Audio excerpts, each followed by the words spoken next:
निकालना चाहिए उस जगह पे। आप अपना राज्य का निकाल रहे हैं तो अपना राज्य में जाके निकालिए ना महाशय, आपको किसने रोका है? किसी ने तो नहीं रोका है। जब आप यहाँ रह रहे हैं, जब आप झारखंड में रह रहे हैं, झारखंड का खाएंगे, झारखंड में कमाएंगे, तो फिर स्वाभिमान यात्रा क्यों भाई दूसरा राज्य का यहाँ? ये हम लोग कतई स्वीकार नहीं करेंगे। लड़ के लेंगे मतलब चुनाव लड़के, काट के लेंगे मतलब वोट काट के बाहरियों का। अब हम लोग अपना झारखंडियों को जिताएंगे। लड़ के लेंगे, काट के लेंगे, यानी कि चुनाव लड़ के लेंगे। भारत वर्ष को अकेले 40% खनिज संपदा देने का काम करता है।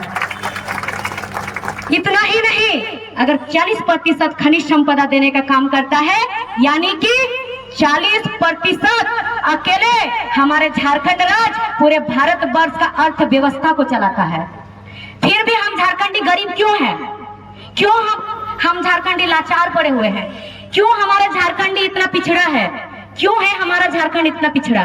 क्यों हमारा झारखंड को सम्मान नहीं मिलता है? हम लोग 40% खनिज संपदा देते हैं, 40% अर्थव्यवस्था चलता है, तो फिर हमारा झारखंड को सम्मान क्यों नहीं मिलता है? और बदले में हम लोगों को कुछ क्यों नहीं मिलता है?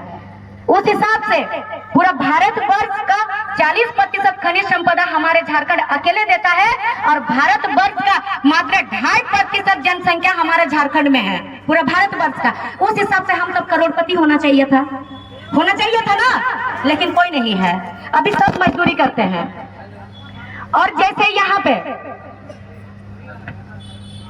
बिष्णुपुर हुआ, साक्षी हुआ, या जैसे कंपनियां हैं, टाटा स्टील कंपनियां, ऐसे ही हमारे झारखंड में कुल लगभग कम से कम छोटी बड़ी कंपनियां मिला करके हमारे झारखंड में 10,000 कंपनियां हैं, उससे अधिक है।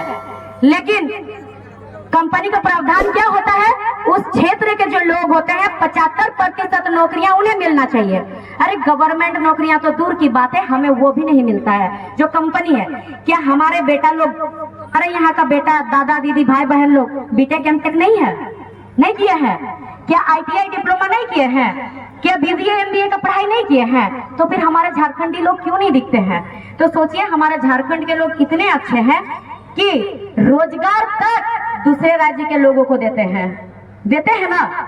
दूसरे राज्य के लोगों को यहाँ जाके कंपनी में जाके देखिएगा, 75% आपको झारखंड के लोग नहीं, उल्टा मिलेगा। 75% आपको दूसरा राज्य के लोग मिलेंगे वहां नौकरी करते हुए, 25% आपको झारखंड के मिलेंगे। फिर भी महाशय लोग आके यहाँ पर प्लानिंग करते हैं कि हमारा झारखंड में दूसरा राज्य का स्वाभिमान यात्रा निकालेंगे। तो आप लोग बताइए दादा लोग, स्वाभिमान यात्रा निकाला कहाँ जाता है और क्यों निकाला जाता है? निकाला जाता है स्वाभिमान यात्रा जिस जगह आप रह रहे हैं, जहां आपका कमाई हो रहा है, जहां आप पाल पोस रहे हैं, आपका परिवार पाल रहे हैं, आपको जहां का आप खा रहे हैं, जहां आपको रोजी रोजगार दिया है, आपको वहां का स्वाभिमान यात्रा निकालना चाहिए उस जगह पे। आप अपना राज्य का निकाल रहे हैं तो अपना राज्य में जाके निकालिए ना महाशय, आपको किसने रोका है? किसी ने तो नहीं रोका है। जब आप यहाँ रह रहे हैं, जब आप झारखंड में रह रहे हैं, झारखंड का खाएंगे, झारखंड में कमाएंगे, तो फिर स्वाभिमान यात्रा क्यों भाई दूसरा राज्य का यहाँ? ये हम लोग कतई स्वीकार नहीं करेंगे। हमेशा एक नारा रहता है, लड़ के लेंगे, काट के लेंगे, लेकिन अब थोड़ा समझदारी से लड़ेंगे। समझदारी से यानी कि हथियार से नहीं, क्योंकि हथियार से हम लोगों के नाम पे धारा लगते जाता है। यहाँ थोड़ा राजनीतिक बात कर रहे हैं। अभी स्वाभिमान यात्रा में भी राजनीतिक बात यही कर रहे हैं कि आप सब लोग जानते हैं ये आंदोलन वाला पार्टी है, और यहाँ से जो हम लोग का जेल कैंप का उदय हुआ, और इनका उद्देश्य भी आप सब जानते हैं। क्योंकि समय कम है, काफी बचता है, इसलिए मैं इसको थोड़ा संक्षेप में कहूंगी। लड़ के लेंगे मतलब चुनाव लड़के, काट के लेंगे मतलब वोट काट के बाहरियों का। अब हम लोग अपना झारखंडियों को जिताएंगे। लड़ के लेंगे, काट के लेंगे, यानी कि चुनाव लड़ के लेंगे, वोट काट के लेंगे।